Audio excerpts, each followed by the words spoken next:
Dr. Robert Lustig, what an honor. I can't wait to dive into this magnificent work, especially your most recent book, Metabolical. But how are you and how's the book release going? How am I? I have one word, COVID. Not because I have it, but Right. because, I'm just stuck, here in my, four walls.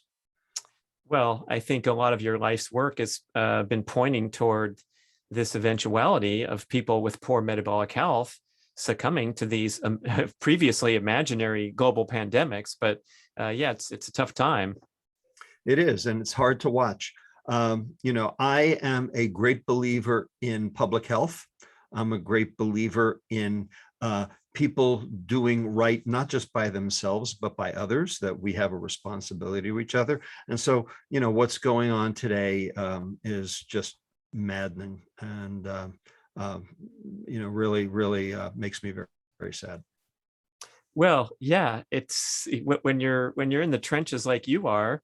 A lot of the book Metabolical has these shocking statistics that are so incredibly disturbing, and I think we can kind of breeze past these if we're not making this our life's work. But oh boy, I think it's time to awaken to this. I think you did a wonderful and very comprehensive job, especially fighting this massive battle against the great giants of industrialized food and also the government's contribution. So I want to talk about how you came to bear the arms and go into this battle from your lovely probably previous life as a pediatrician, seeing patients and going to medical school and dreaming of helping people. Right. Well, so, people ask me all the time, Brad, like, how'd you get into this? Or, did you have an agenda? What was your, modus operandi? What was your plan? I had no plan.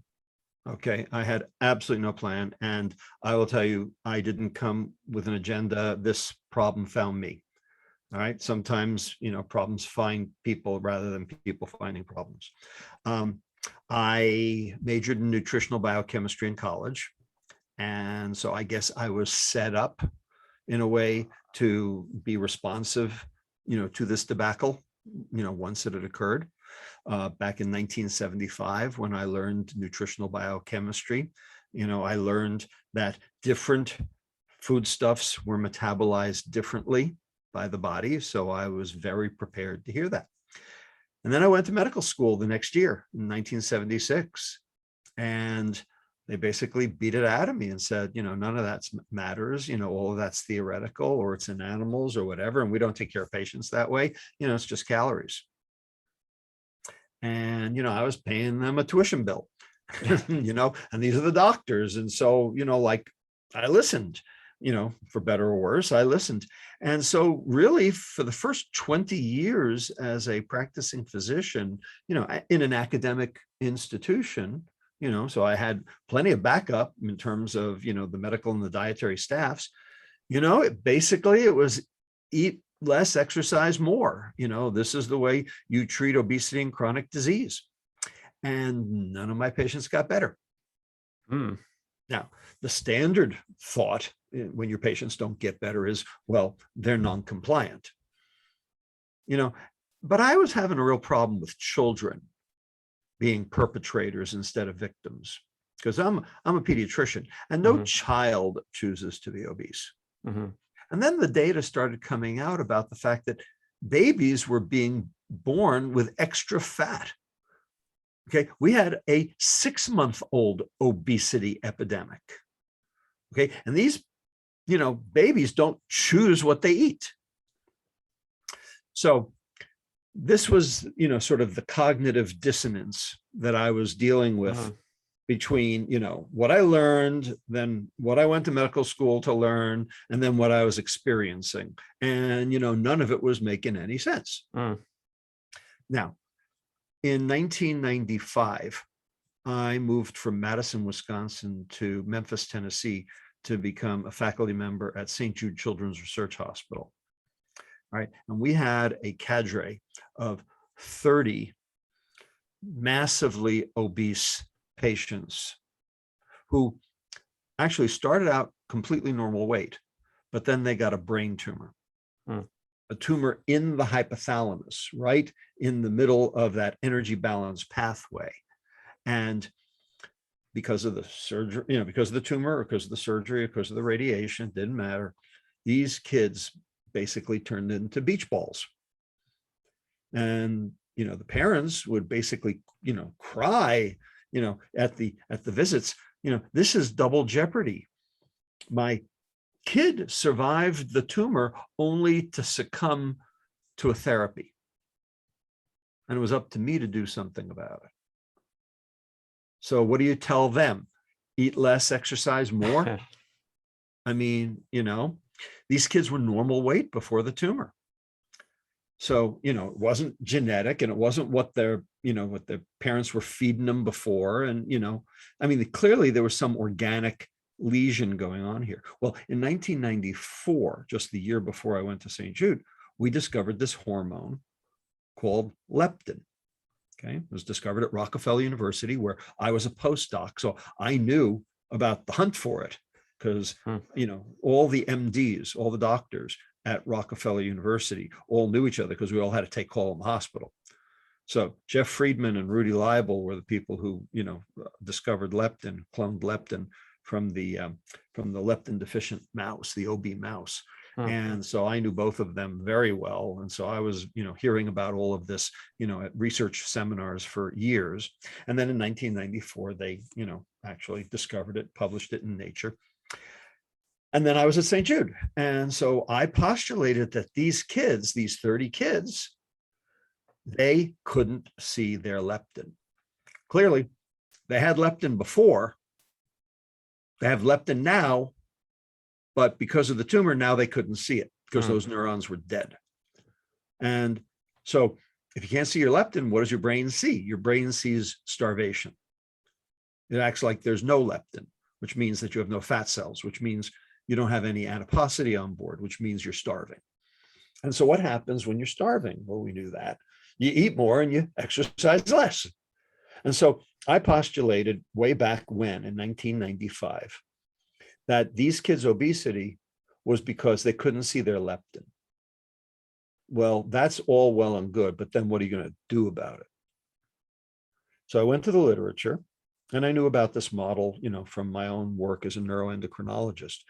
I knew that if you lesion the hypothalamus in a rat, they become massively obese. And one of the things that goes along with that is enormously high insulin levels, insulin being the diabetes hormone, the energy storage hormone. So the assumption was that because these animals were releasing so much insulin, that's what was driving everything they ate into fat and causing them to gain and gain and gain and gain. And that these kids were basically the same thing. So I postulated, I guess, this was one of my first major contributions. I believe I have two major contributions to the literature. This is one. I assumed that the insulin was the driver of their weight gain. And if we could block their insulin release, we could potentially stop the weight gain.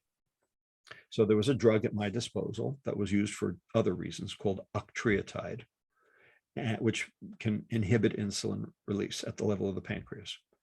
So we put together a clinical research study, IRB approval, like you do. And we took 8 of these kids and basically did an open label trial. And lo and behold, they all did better. Of the 8, they stopped gaining weight and actually started losing weight. But something even more remarkable happened. These kids started exercising spontaneously. Okay, these were kids who sat on the couch, ate Doritos, and slept because their brains thought they were starving. And now, because we got their insulin down, they're actually being active. One kid became a competitive swimmer. 2 kids started lifting weights at home. 1 kid became the manager of his high school basketball team. These were kids who were lumps on a log. This is what the parents were most upset about was, they, after we started treating them with the medicine, they said, I got my kid back. And the kid would say, this is the first time my head hasn't been in the clouds since the tumor. So this was a really big deal. So this notion that they would start exercising because their insulin was low was huge. So we did a double-blind placebo-controlled trial, and we put in a quality of life questionnaire to assess this. And sure enough, the lower we got their insulin, the more active they were and the better their quality of life. So what this proved to me, and what this, sort of, I wrote a paper about it in 2006. Basically what this said was that we've got the first law of thermodynamics completely opposite.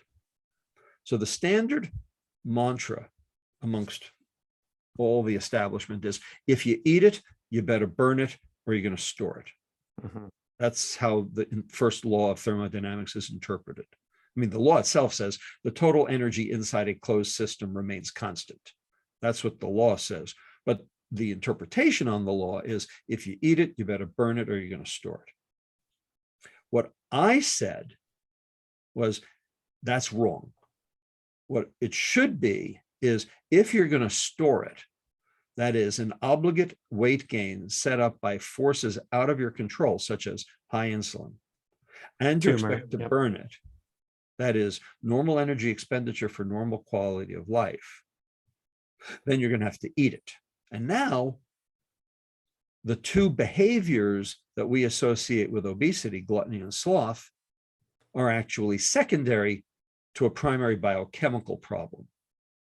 That this is biochemistry, that the behavior is secondary to the biochemistry. Now, I have now looked at this question throughout my career in so many different ways from Sunday, and every single time it's the biochemistry. Now, sometimes we're smart enough to figure it out, sometimes we're not. But to blame the victim, which is what we have been doing, does not explain obese newborns. they're spared the scrutiny, but I love how in the book you redirect the focus to the profit-seeking enterprises that get to blame the victim, so that they don't get regulated by the government and continue to dispense this processed food. And Indeed. Boy, is that a slippery slope, because once we start integrating this stuff into the diet, we become the slovenly glutton. But I love how you characterize that backwards. I hope the listeners can stay with us here, because like Gary Taub said, those are symptoms of obesity, not causes. Exactly right. So ultimately, the only way to treat a problem is to treat its cause. Well, there's other ways, they just don't work, but they make a lot of money for the drug companies. Indeed. Okay, so let's talk about treating the cause. Right. Well, the cause is the high insulin. Okay. So what we've been doing at my obesity clinic at UCSF since its inception, since we started it in 2003, is get the insulin down, not lose weight. Okay. Because weight loss doesn't work. And, everybody's got the data to show that that approach does not work. All right. What we did was said, get the insulin down any way you can. And how do you do that? Well, don't let it go up. So what makes insulin go up? Two things, only two things: refined carbohydrate and sugar. So what does a high refined carbohydrate, high sugar diet look like? USA, baby. Starbucks, McDonald's. That is the Western diet. Yeah. Okay. So what we realized, in terms of all of the work that has, come since, 25 years of work, is that basically what happened was we transitioned from an ancestral diet, which was low sugar, high fiber. And that ancestral diet could be a carnivore diet. It was still low sugar, high fiber. Or it could be a hunter-gatherer diet. It was still low sugar, high fiber. Either way you want to look at it, it was still low sugar, high fiber. We transitioned from this ancestral diet to our modern diet. And when did we do it? We did it, well, it started in the 1920s, but really picked up speed in 1970 or so. And then in 1975 was the introduction of high fructose corn syrup, which made sugar cheap. And then in 1977, we had the first dietary guidelines for Americans, which said, eat less fat. Well, if you eat less fat, that means you have to eat more of something else, more carbohydrate. So it was these things that basically, transitioned us into the modern diet and now our, epidemic of chronic metabolic disease. And amazingly, you're quoting timelines in the 70s and 80s and whatnot. But here we are in 2021. And I'm wondering, I know we have big machines here in place, but for example, putting the spotlight on your peers who are in a great place to dispense dietary advice, but they still seem to be stuck in pre-1970 dogma that came from manipulative forces, I suppose. Well, so, in the book, I take doctors to task. I take dietitians to task. I take dentists to that task. Okay. Nobody escapes unscathed. All right. That's what we like about you, man. You're free swinging, and I am. Someone needs to do it. I'm an equal opportunity offender. No question. You're gonna lose all potential sponsors for your brand and your billboard. Oh my goodness. I already have. But obviously, the message is getting out. The message is getting out. Right? And I'm very, very happy that the message is getting out. In fact, just this coming Monday, there will be a paper in the American Journal of Clinical Nutrition that will support all of this. And that's a big milestone, I suppose, from what they've published to date. Well, it's a conglomeration of a lot of scientists who were on the other side, but now are, embracing this notion that obesity is biochemical rather than behavioral. So very excited about that fact. So, bottom line is, we're educating the public, but it's a very slow process, as you can imagine. It was slow educating the public about tobacco. It was slow educating the public about opioids. It was slow educating the public about alcohol. All right. And the reason why it was slow for all of these is, number one, we're talking about hedonic substances. And number two, we're talking about industries who were making money, who didn't want things to change.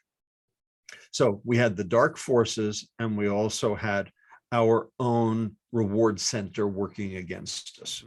Well, for sugar, it's the same thing.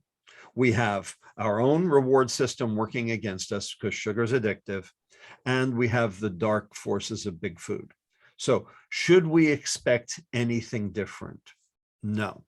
The only thing that we've got going for us is, number one, we have an alternative. It's called real food. Problem is, that's not what the food industry is producing. Okay, but you can find it and you can buy it. That's number one. And number two is that we're about 7 or 8 years into this. And so the information is starting to accrue. And people have seen, the last 50 years, this pandemic of chronic disease, type 2 diabetes, hypertension, dyslipidemia, cardiovascular disease, cancer, dementia, polycystic ovarian disease, fatty liver disease. No matter what we throw at any of them, the prevalence and the severity just keeps going up. And Einstein's theory of insanity is doing the same thing over and over again and expecting a different result. Well, we've been doing the same thing over and over again and expecting a different result. So that means we're insane. And the dietitians are the worst because they're the ones promulgating this notion of calories. And they've been watching for the last 50 years as calories hasn't fixed anything, but yet they're still dispensing the same calorie advice. And when the patient doesn't do well, their response is, well, they're non-compliant. Which I suppose they are because they're too tired and they're too hungry. Because they can't see their leptin. Right. So when you can't see your leptin, just like those kids, what do you expect? You become a glutton and a sloth. And the question is, what's causing them not to see their leptin? The answer is insulin. Insulin blocks leptin.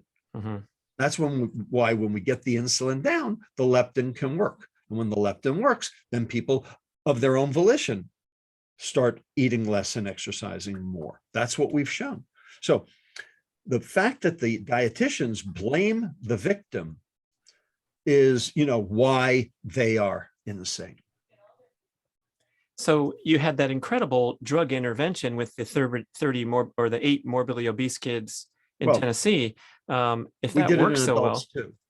So yeah, about 18% of the adult population responded the same way. So there's no potential for this to be distributed in mass to people who refuse to cut back on their Oreos or something? Right. So that is a very good question, Brad. And I'm going to tell you that is one of the dark stains on this story. So the drug was made by a pharmaceutical company called Novartis, you should probably heard of. And Novartis sponsored a double-blind placebo-controlled trial to assess whether or not octreotide would work in adult obesity.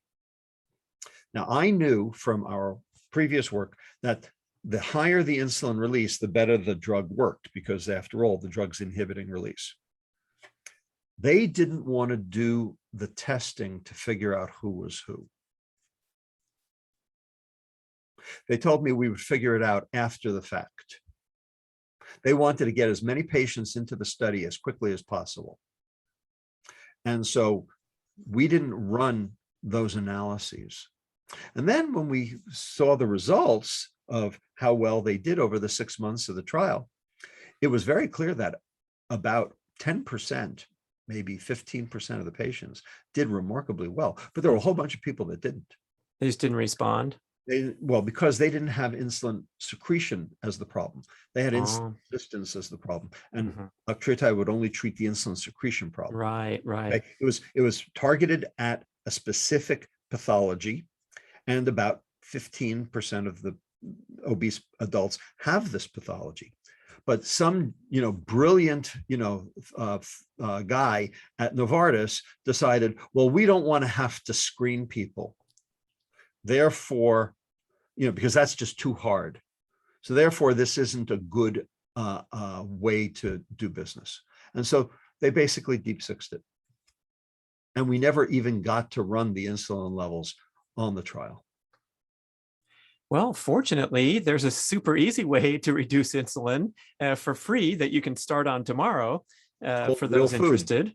And that would be going to your, I love your one-liner here, to solve all the diet wars in one swath of the pen, where you say protect the liver and feed the gut. And that's the benchmark for sourcing real food and deciding whether or not to eat it. But yeah, let's go there and talk about how easy and simple it would be for most people to get this disease pathology turned in a U-turn quickly.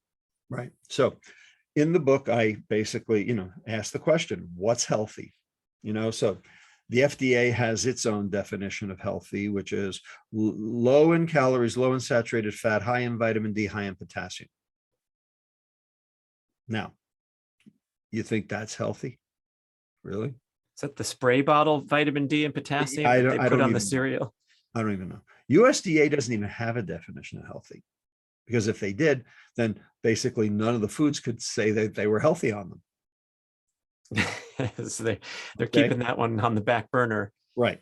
So I offer, an empiric definition of healthy based on the science. And it is 6 words, 2 clauses: protect the liver, feed the gut. If you protect the liver stays insulin sensitive. If the liver stays insulin sensitive, then the pancreas can make less insulin to make the liver do its job. If the pancreas makes less insulin, that means insulin levels all over the body fall. And if insulin levels all over the body fall, then there's no pressure on the fat cell to take up more energy, and you actually have a chance to lose weight. So protect the liver. So protect the liver from what? Answer: refined carbohydrate and sugar. Because those are the things that end up driving liver fat production in the liver. So the thing that is sort of, front and center in this whole thing is what the liver does to extra energy. Now, the liver can do two things with extra energy. One is it can make glycogen. Glycogen is liver starch. Liver starch is what powers marathon runners and why marathoners carb load before a race. And glycogen, for lack of a better word, is safe. So your liver can store as much glycogen as it needs to or wants, and it won't get into trouble. Now, glucose will go to glycogen. So starch will go to glycogen. Now, if you overload, a little bit of it will turn into liver fat, and that can be a problem. But, in general, starch is not a big deal. However, this other molecule, fructose, the sweet molecule of sugar, that does not go to glycogen.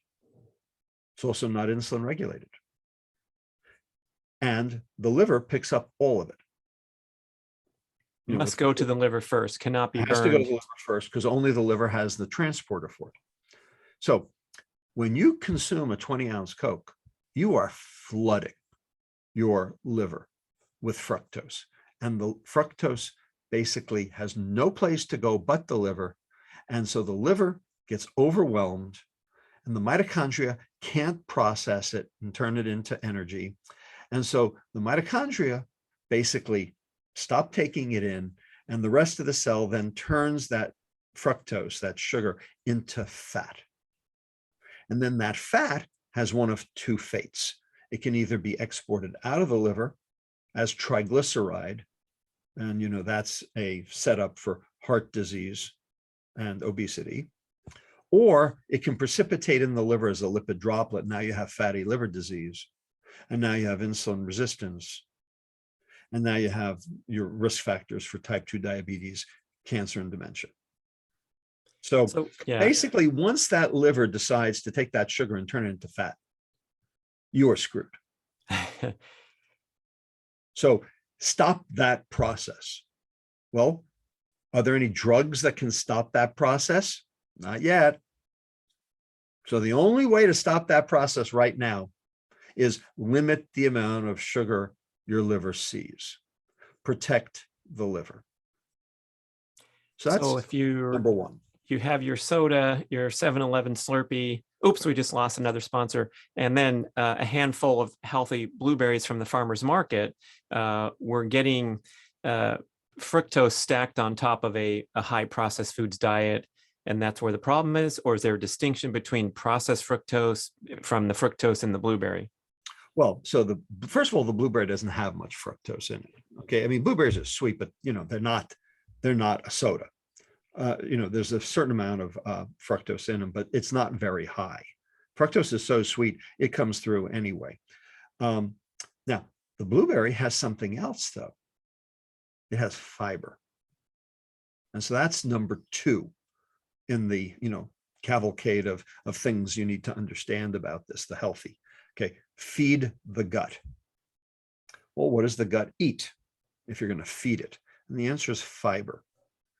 Now, fiber is the stuff you throw in the garbage when you juice the fruit, right? All right. So fiber has no calories. So everyone assumed, well, fiber's useless. Fiber's just what comes along with the fruit.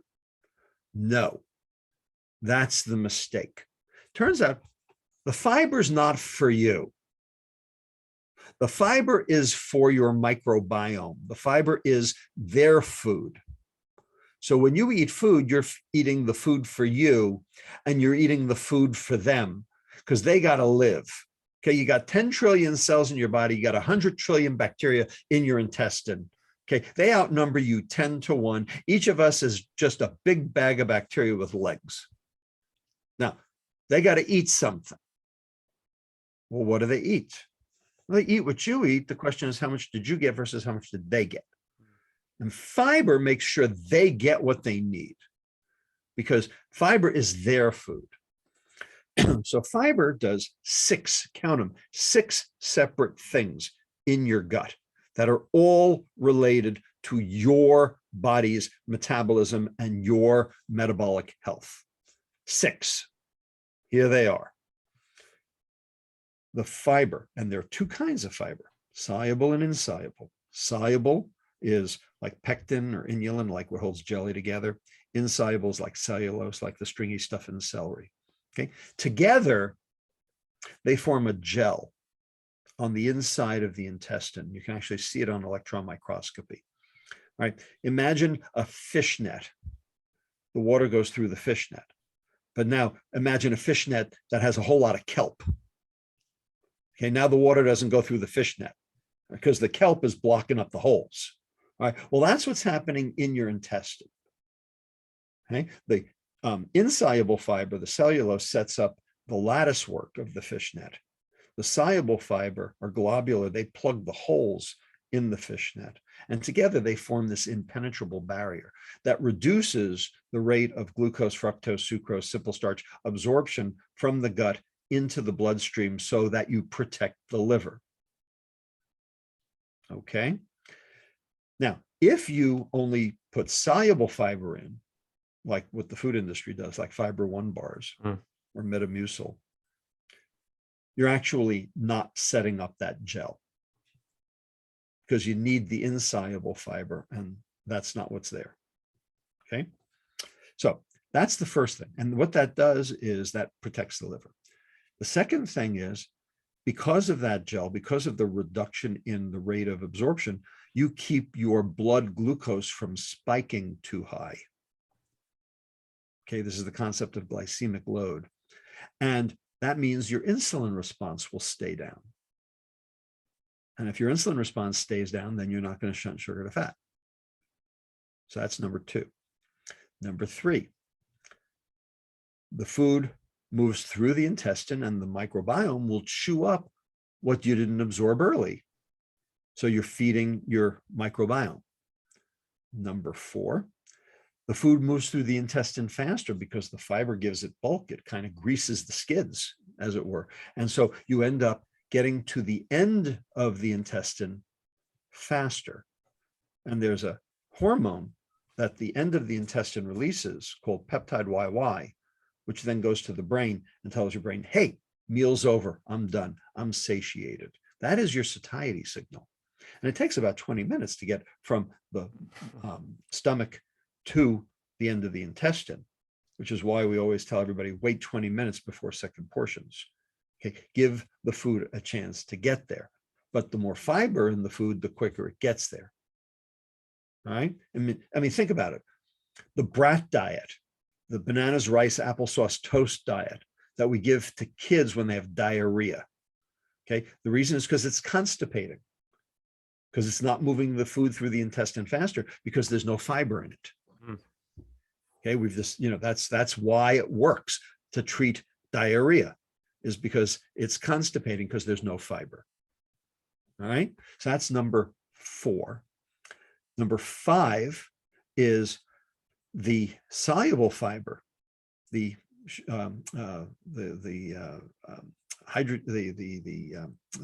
inulin, the pectins, etc. They get turned into short chain fatty acids. For short chain fatty acids like butyrate, propionate, acetate, these are actually immune modulating. They actually suppress your cytokine response, which turns out to be extraordinarily important in COVID. And one of the reasons why ultra-processed food consumption actually contributes to increased COVID mortality is because of the accelerated cytokine response. You want to keep that cytokine response down, right?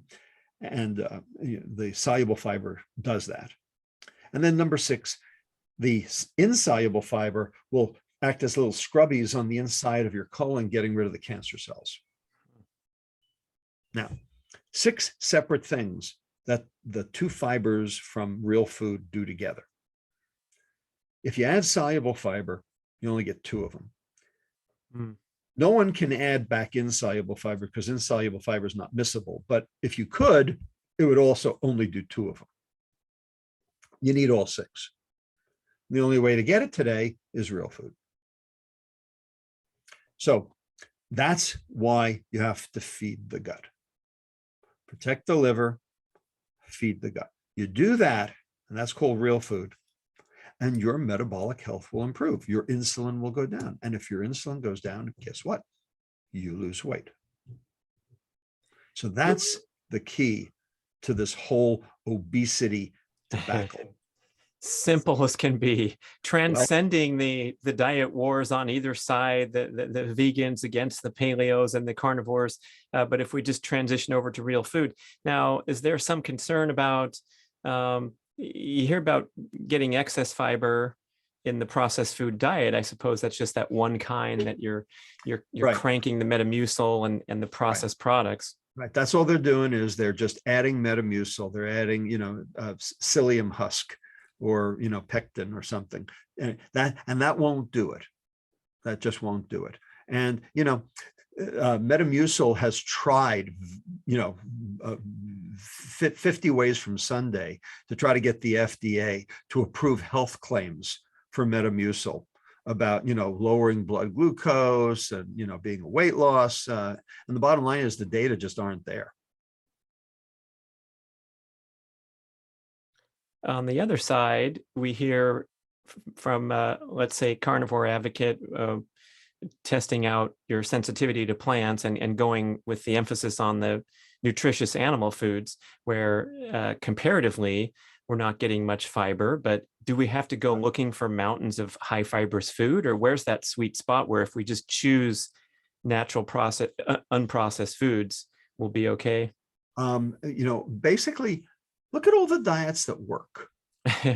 Okay. There are a whole bunch of diets that work. Okay. And they stretch across the gamut. All right. We have, keto and carnivore and, paleo and traditional Japanese and Mediterranean and, sugar busters for that matter, and zone and Ornish and I forgot Atkins, throw Atkins in there. And finally all the way to unprocessed vegan. All right. So we have things that are high fat, low carb, and we have things that are low fat, high carb. Okay. Every diet that I just mentioned works. So it's not the carb or the fat. They all work.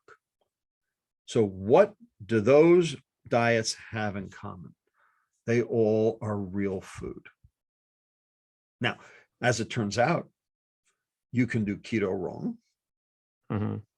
Okay. Keto is a good diet. I'm not against keto. I'm for it. We used it in our own patients at UCSF when we needed to, in the right patient. So I'm not against it. I don't think everyone needs to be on it. I don't think everybody has to go to that extreme. But here's the problem with keto. Even a little bit of carbohydrate will suppress insulin. Will stimulate insulin. My mistake. Even a small amount of carbohydrate in the diet will stimulate insulin. And if you stimulate insulin, you then stop the ketosis. Mm-hmm. And if you stop the ketosis, now, instead of being on a ketogenic diet, what you're on is a high-fat, medium carbohydrate diet, which is the single worst diet you can be on. Mm. So unless you are absolutely fastidious and measuring your ketones either with urine or breath consistently, okay, I can pretty much guarantee you that within 2 months, you're not even on the keto diet anymore. Mm-hmm. Okay.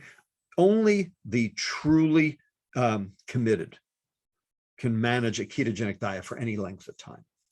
Now, that doesn't mean that people can't do it. They can. God knows they can.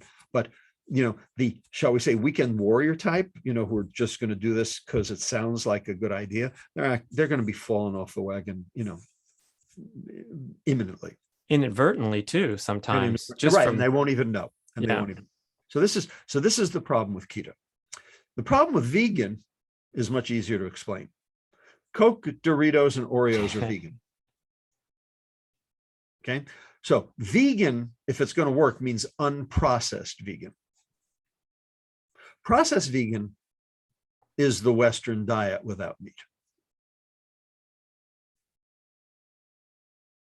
So That's the bottom line. So, you want to do it one way, fine, I don't care. You want to do it the other way, that's fine too. Individual people will end up gravitating toward one or the other, and presumably one will work better based on your own biochemistry than the other. And there are ways to figure out who you are. And I actually have that in chapter 9 of the book, is to figure out who you are. But I'm agnostic as to which diet is better for any individual person. Right. And I'm not here to, fan or flame the diet wars. The problem is the vegans and the ketos actually have more in common with each other than they can possibly imagine. And really their enemy, the enemy of my enemy is my friend, okay, is the process, the CPG companies. That's who they should be fighting with, not with each other. Right. Taking our eye off the ball and getting confusion into the listener's mind rather than this unified force against the processed foods is a great starting point for all diets, the Lustig gates of entry. And then you can come in and drift around and go experiment with what works for you. But it seems as simple as eliminating those processed foods. Well, it's not so simple. That's the problem. Because basically what it means is you're going to get rid of, more than 75% of what's in the store. Right. It's not so simple. You're going to be wandering around. Indeed. So, now there are ways to do it. And I'm actually working with a company. I'm the chief medical officer of a company that will help people do this routinely and without having to even read a label, because it'll already have read the label for you. It's called Perfect, P-E-R-F-A-C-T. You can find it online. And basically we're actually helping an international food conglomerate completely re-engineer their entire portfolio to be metabolically healthy, stem to stern, start to finish. Everything will basically be metabolically healthy when we are done with it by adhering to these principles. Seems like a good opportunity, especially for a big player to come out strong and saying, look, now you can actually trust us. Sorry about the last 100 years of cereals and Pop-Tarts and whatnot. That's why I'm helping them. By the way, I'm not taking any money for it. That would be a conflict of interest. So I don't take money for it. I'm doing it, out of the goodness of my heart. But the bottom line is, if one international food conglomerate can do it, then maybe a second one or maybe a third one, and then if there's pressure on them, to do so, that's how you ultimately affect global societal change. So back to that association with consuming refined carbohydrates and spiking insulin, there's also some talk about the role of refined industrial seed oils in contributing to insulin resistance, because they hamper your fat burning ability. Where does that fall in? So pretty much all of those seed oils are omega-6s. And omega-6s are pro-inflammatory. And inflammation drives insulin resistance. So it's, omega-6s are necessary. It's not that they're not necessary. They are necessary. They are pro-inflammatory, and you need inflammation, okay? You need inflammation to, basically take care of viruses. Or, if we didn't have inflammation, we'd all be eaten by the maggots. You have to have an inflammatory response. But the question is, what kind, how often, and, is it going on at baseline? And it turns out that the more omega-6s you consume, the higher the baseline inflammatory response. And the reason is because omega-6s are the precursor of arachidonic acid. Now, arachidonic acid is the precursor of prostaglandins and leukotrienes and pro-inflammatory molecules. And so we're supposed to consume omega-6s, but we also have to consume the opposite. We have to consume the compounds that actually suppress inflammation, called omega-3s.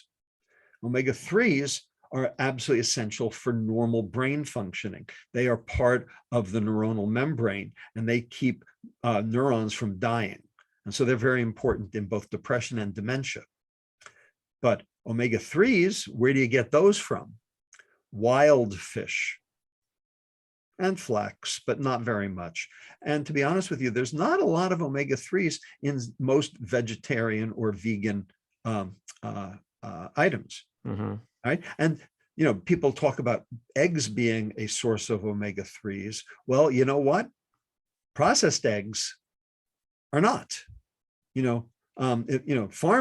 Pasture raised eggs, yes. And the reason is because then the chicken eat the grass. And the chickens, they don't make the omega-3s, they eat the omega-3s.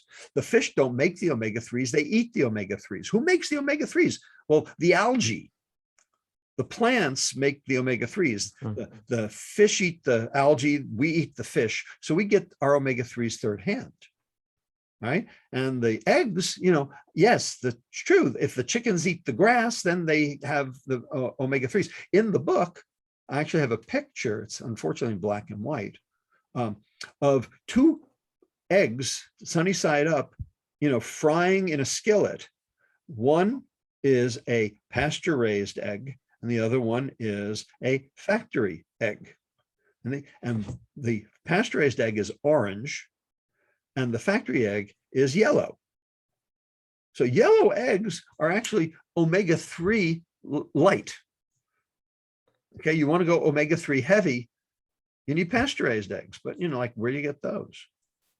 Yeah, they're more prevalent now, but it certainly is a big difference when you start to be selective. Same with your choices in the fish category, the meat category. And the meat category, right, absolutely. So, this is why, our current food system, our food business model has to be turned on its head, because we are rewarding the food industry for poisoning us. That's what it comes down to. And sugar is the biggest poison of all. So here's my question to you, Brad, and to your listeners, your audience. Is sugar food? Well, yes or no? I guess I'd have to say no if you're talking about the individual molecule, but it certainly is a component of real food, right? Well, it's calories. Right. And calories constitute food? Well, I guess that's debatable too. Well, it is debatable, actually. You're right. The dietitians will tell you, sugar is energy, and food is, that's what food is, blah, blah, blah. Garbage, garbage, garbage, garbage. All right. What is the definition of food? We've already talked about the definition of healthy. What is the definition of food? Answer, go to Webster's. And it is, I've memorized it, a substrate that contributes to the growth or burning of an organism. Okay. And I accept that. That's a fine definition. So a substrate that contributes to the growth or burning of an organism. Let's take burning first. What if a substrate actually inhibits burning? Like the seed oils. Well, no. Seed oils can still be burned. They'll still be burned. But what if a specific component of food actually inhibits mitochondrial function? Mitochondria, where the burning takes place. What if you actually inhibit mitochondrial enzymes? Turns out sugar, the fructose molecule, inhibits 3 separate mitochondrial enzymes. It inhibits AMP kinase, which is what turns mitochondria on and causes them to divide and make more of them. It inhibits ACAD-L, acyl-CoA dehydrogenase long chain, which is the start of the fatty acid oxidation, the burning of fats. And finally, it inhibits CPT1, carnitine palmitoyl transferase 1, which is the shuttle mechanism by which fatty acids get into the mitochondria in the first place to burn. So 3 separate enzymes being inhibited by 1 molecule. So if fructose is inhibiting burning, then we have to look at growth. So does sugar contribute to growth? And the answer is growth of cancer cells. Growth of the waistline.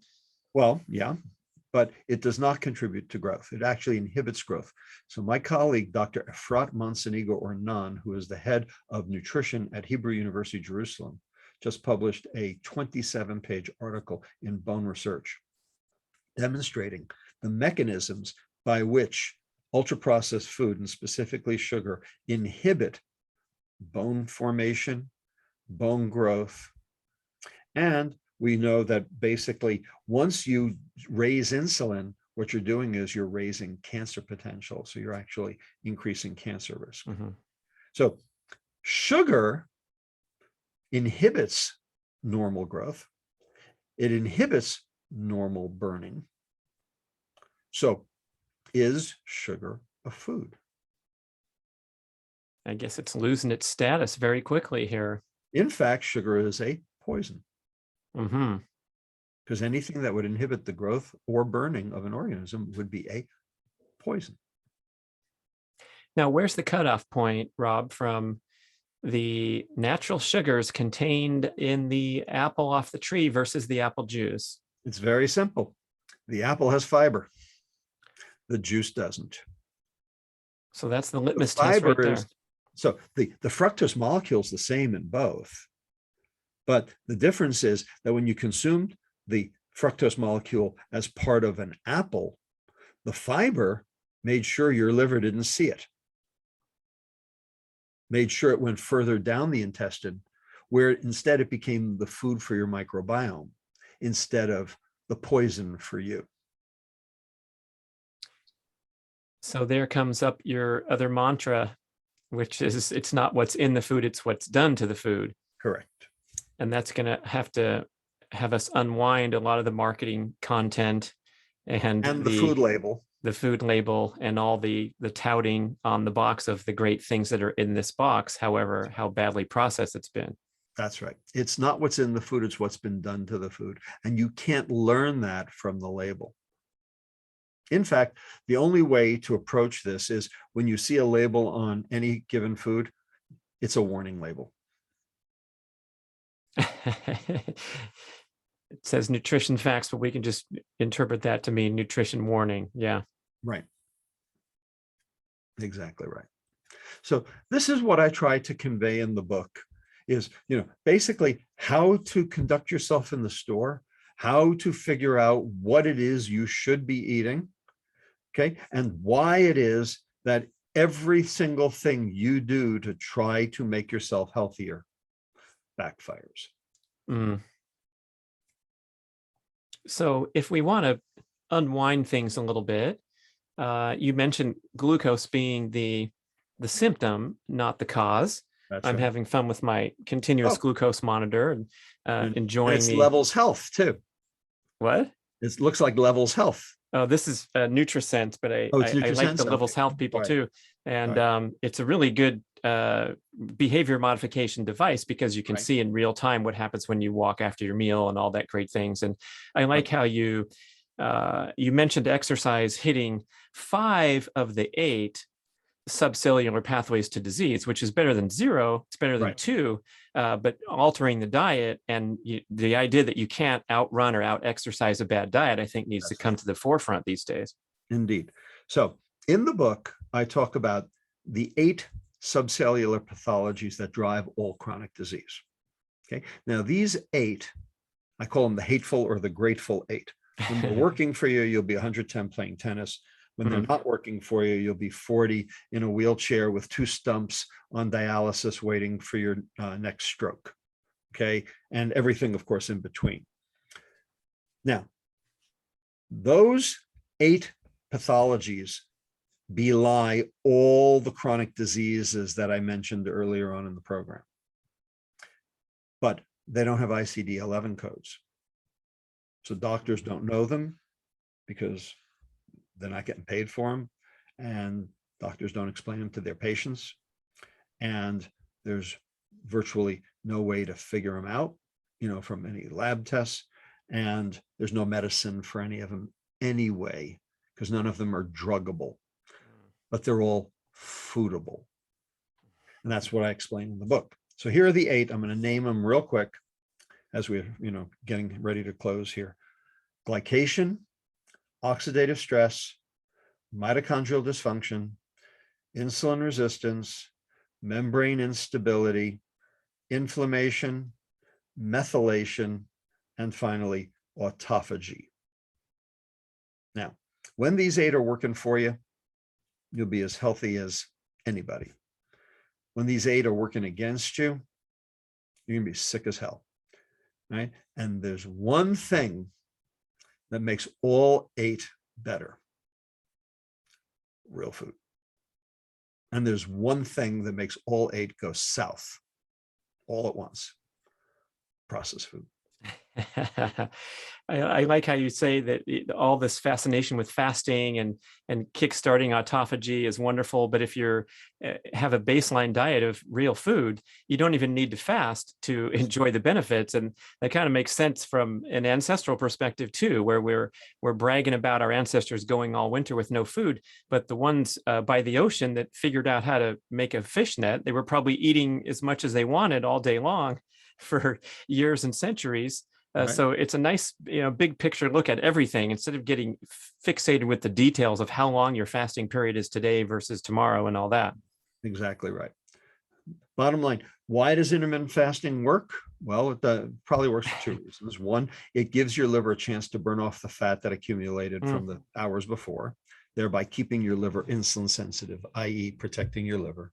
And also because it promotes this phenomenon called autophagy, which is basically garbage night for the cell. It clears out all the dead wood, all the debris that's built up from the cell doing its job over the course of the last 24 hours. This is why we sleep, by the way.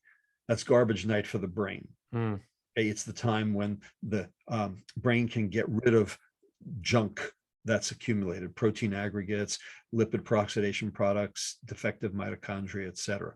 It happens while you're sleeping. So that quip you made about playing tennis at 110, is that just for fun, or do you feel like we have that potential to become the norm if we figure out this diet thing? Well, if we figured out the diet thing with everything else that's going on in the longevity field, no doubt we can do that. But not if we eat like we do. And what's your Nothing's personal? going to save us. Yeah, right. And boy, there seems to be a lot of hope. You mentioned the timeline of the last 7 or 8 years where the message is really getting out, but we're also worse than ever in a lot of those stats that you cite in the book. We just had the medal count on the Olympics, and the USA's here and there, and then we're 37th in a really important category in the OECD. So we gotta sober up a little bit here, huh? Right, exactly right. Olympians, I love them. They're terrific. Okay, we should all be Olympians, but we're not.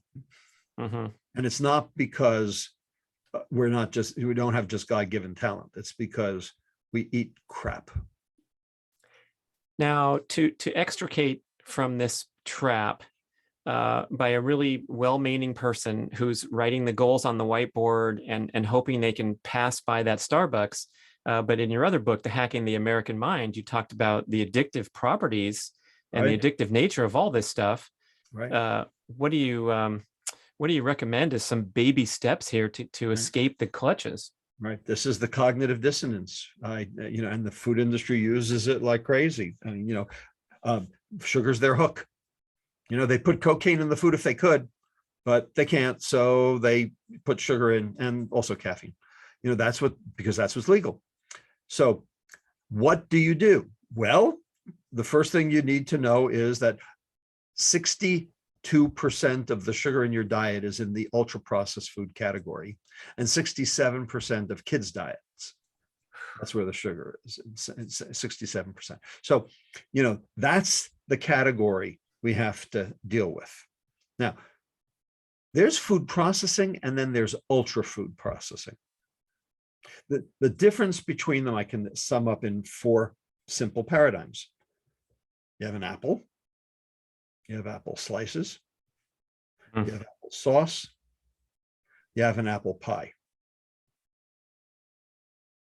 Which one is bad for you?